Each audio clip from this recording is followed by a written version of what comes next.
Hi, I'm Dr. Joe DeMarco, chiropractor and owner of OcraMed Health. I have an important video today. We're going to be talking about a small muscle in the hip area that causes people a lot of big problems. Before we get into today's video though, a couple of things. One, as many of you know from watching my channel, we've been doing a clearance sale on our SRI 3.0 massage guns on our website, www.ocramedhealth.com. We've taken $75. They're only $99 right now while supplies last. And these massage guns are awesome, 8 different attachments. The battery is really powerful. It can hold up to a 24-hour charge. The massage gun itself is super quiet. It runs great. And what I thought I would do is, while we still have a few left in stock, is give one away. So we're going to have a raffle. And here's how you enter the raffle to win a free massage gun. Is go to www.afitnesscarol.com. If you pick up a copy of my new book, A Fitness Carol, you can either get it in paperback, or we have an audio version right now that's narrated by yours truly. The guy with the bad Boston accent will tell you the story of A Fitness Carol. If you order the book, send me a copy of the screenshot showing me your order. You can email it to drjoe@ocramedhealth.com, and that will automatically enter you into the raffle for the massage gun. And next week, on April 12th, when I film next week's video, on that video, we'll pick the winner, and I will send you out, if you win, I will send you out a brand new SRI 3.0 massage gun, okay? If you haven't done so already, subscribe to my channel, OcraMed Health on YouTube. Click that little bell notification. It notifies you every time I upload a new video. At the end of today's video, if you find the information helpful, I'd appreciate a thumbs up. So we're talking about the quadratus femoris muscle. Before we get into why this small little rectangular muscle causes such big problems for people, let's just take a quick look at the anatomy so we understand where the muscle is. That'll give us a better understanding when we get into the material today on how to do work on this muscle, okay? So it's a small rectangular muscle. If you're looking at someone from behind, so this model you're looking at someone's back, someone from behind. If you go down at the bottom of the pelvis, we have what's known as the ischial tuberosity, the bottom of the pelvis. It's known a lot of times commonly called the sit bone. When you sit down, this is the bone that you're sitting on.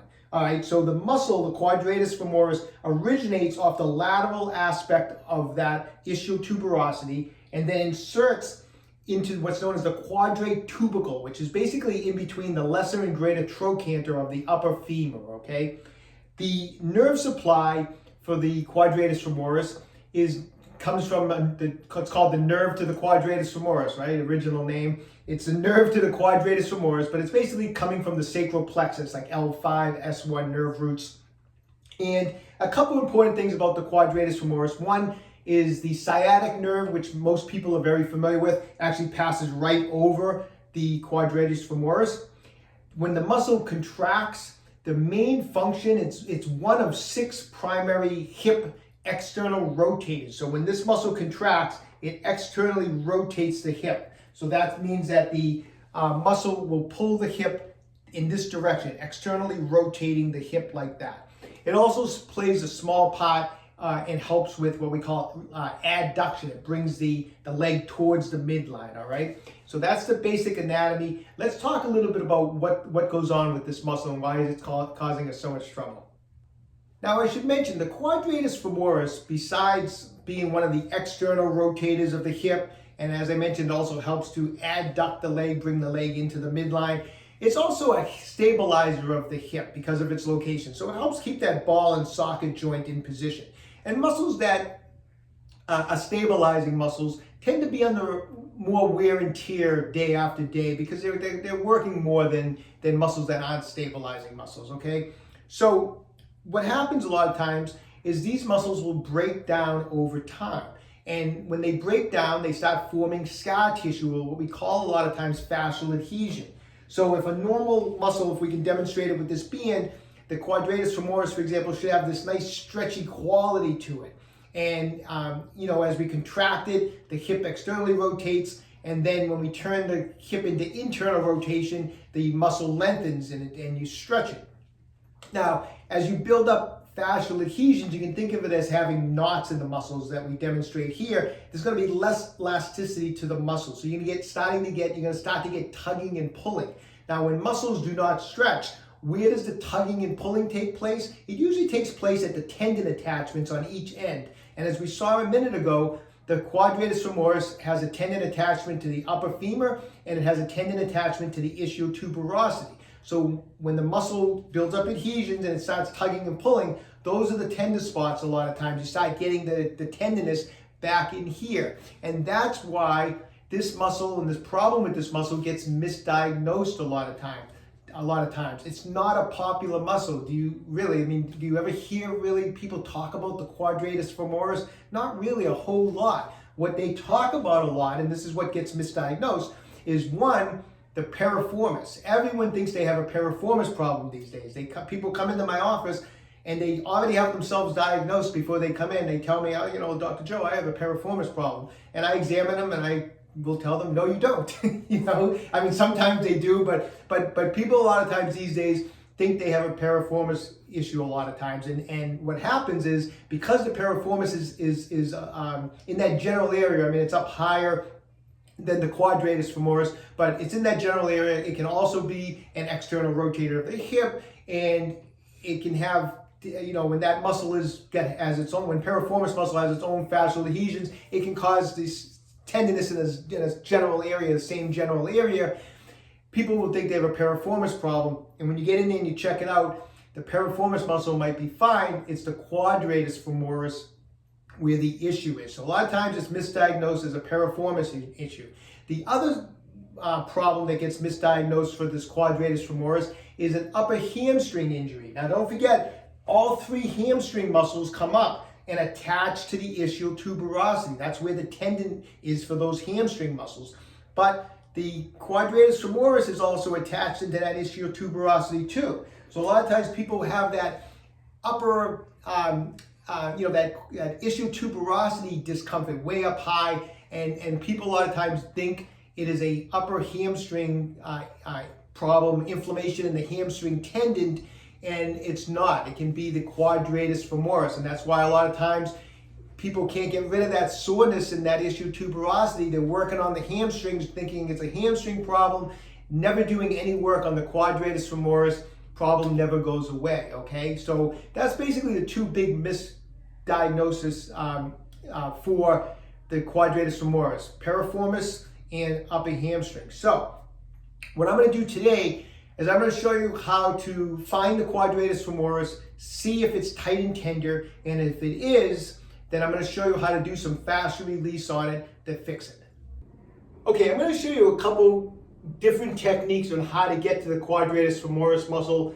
They're both really good techniques. It's just that one might feel easier to you than the other, all right? Before we get into this, quadratus femoris release, it's not something you're doing first thing out of bed in the morning. You have to be warmed up. You want to either do it after you work out, you want to get on the treadmill for a few minutes, you want to get on the exercise bike, you want to get some blood flowing, because it can be uncomfortable to do fascial release and work on that muscle in that area. You can be sore the next day, you can be a little bruised the next day, you can leave some discoloration in the area, that's okay. So that's why at the beginning, go nice and easy on it till you get used to it and you see how you are the following day. So really kind of take it easy the first couple times that you do this type of work.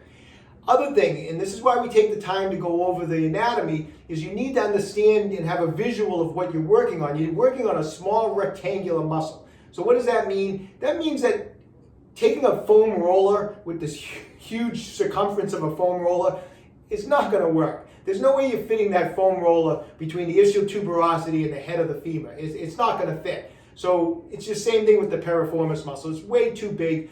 A foam roller is not going to work. You need to use a massage ball. Now, a smooth massage ball, like a lacrosse ball, is not going to penetrate into that deep scar tissue that's in there. So that's why I strongly recommend a massage ball that has a spiky texture. This is a Tai Chi Max ball from OcraMed Health.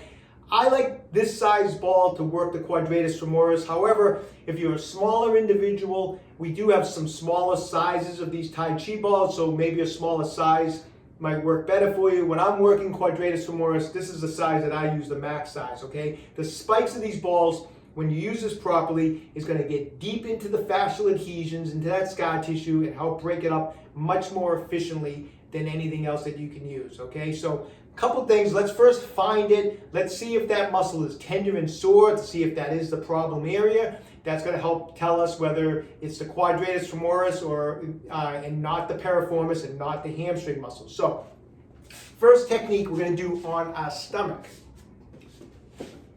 Get on your stomach, hang out like this. Okay. Follow the hamstring muscle up. And as you get near underneath the buttocks, the first thing you're going to run into is the bottom of the pelvis. And it's a pretty big bony prominence, and that's the ischial tuberosity. So try to relax all these muscles. Let the hamstring relax, let the glutes relax. Follow your fingers up. You're going to hit that ischial tuberosity. It's a large bony structure. You really can't miss it. And that's, as we mentioned, where the quadratus femoris originates off of. So when you find that, move a little bit towards the outside, going in this direction. That's the lateral aspect. That's where the origin is. With your thumb, find the hip. Now the top of the femur, the hip bone here is pretty, once again, pretty easy to find. You'll feel that bony part of the hip right here. That's the femur. Move that thumb towards the midline. And in between the femur, top of the femur, and that ischial tuberosity is the location of the quadratus femoris. If you're not sure and you want to feel it contract, bring both legs up, push the right foot into the left foot, and as you push it in, that's actually contracting the quadratus femoris. You'll feel it contract. Let your leg relax, contract, and you can feel it contract, relax, so you know if you're on it. Now, if you're pressing into that quadratus femoris area now, and it feels really tight, really tender, then that's telling you that that's the problem area. It's not your piriformis, it's not your hamstring, but that soreness you've been experiencing is the quadratus femoris, and we want to do some fascial release work on it, okay? So while we're here, and obviously I'd be laying straight down, face down.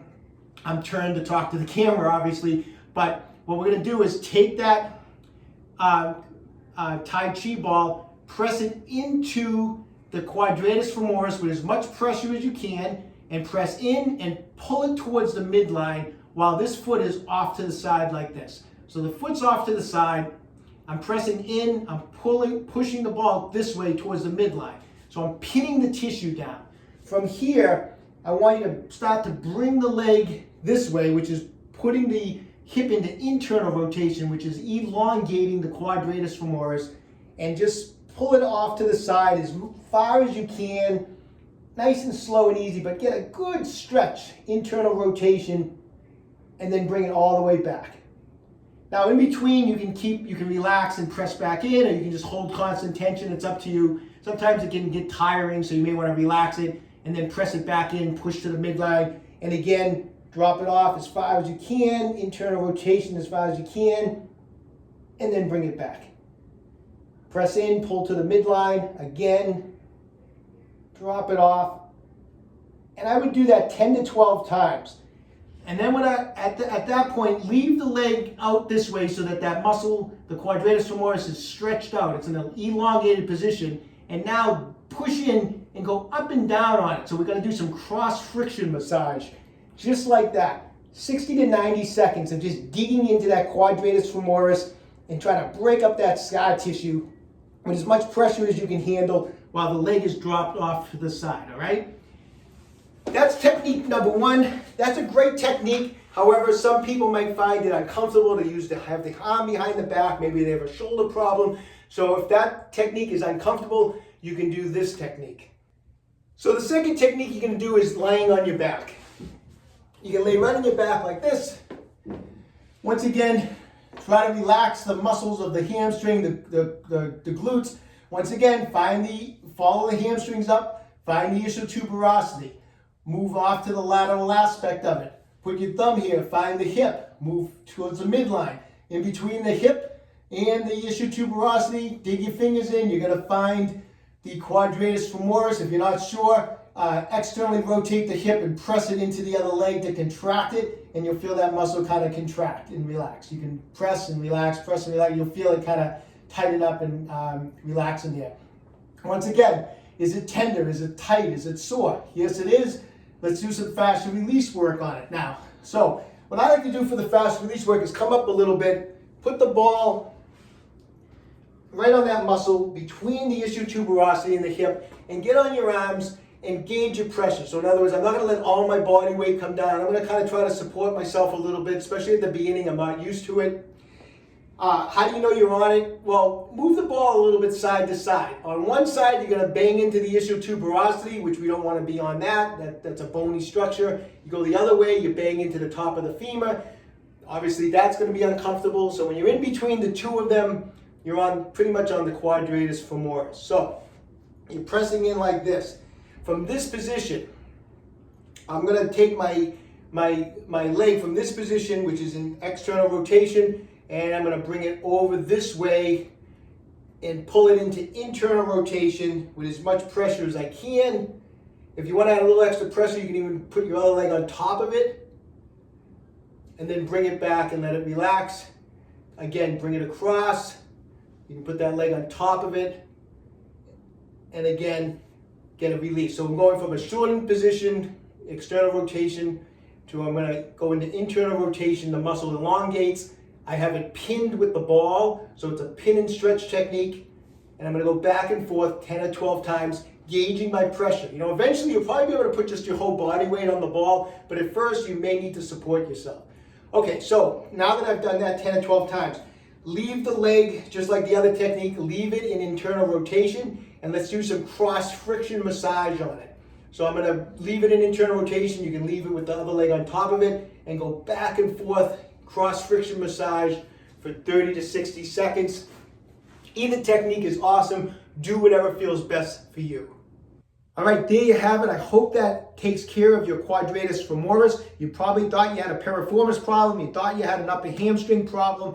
It may have been it may be a quadratus femoris problem, so those techniques should help, but be patient. Fascial release work takes time. You need to work those techniques every other day for the next few weeks, and it should slowly start to release. It should slowly start to feel better. Just be consistent at working at it and be patient. Best of luck to everybody. Always train hard. Don't forget, you can enter to win an SRI 3.0 massage gun by going to www.afitnesscarol.com. Pick up a copy of my book, either in paperback or audio version. Email me a screenshot of your order to drjoe@OcraMedHealth.com, and that automatically enters you into the raffle. We'll be picking the winner on the next video on April 12th. On our April 12th video, we'll be announcing who the winner was. If you're interested in those Tai Chi balls to do the fascial release work, just go to www.OcraMedHealth.com. We have 3 different size Tai Chi balls. Everything is in stock. Don't forget, we have a clearance sale on those massage guns also. They're only $99, very inexpensive, $75 off. So anyways, when you have a chance, check that out. If you haven't done so already, subscribe to my channel, OcraMed Health on YouTube. Questions about exercises or injuries, just leave me a comment in the comment section down below. I do the best I can to get back to everybody. And don't forget, OcraMed Health is here to keep you fit forever.